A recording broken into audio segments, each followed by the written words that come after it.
The workshop was amazing. And going to your session, man, it opened my eyes. I, as an educated black man, learned a lot. The incredible energy that was represented. That was powerful.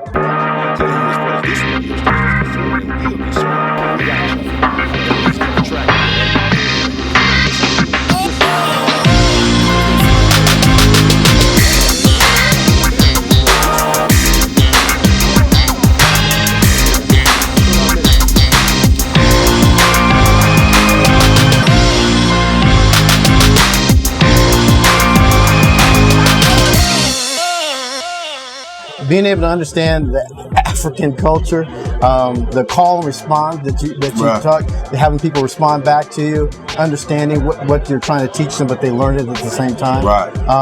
That was powerful, really powerful.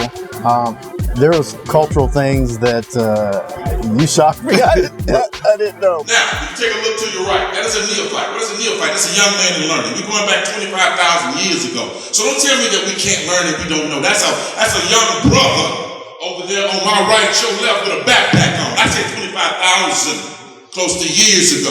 We're finding out now that heart macular the Sphinx is a lot older than what it is. And guess what, folks? The first people to ever be on this planet look just like you.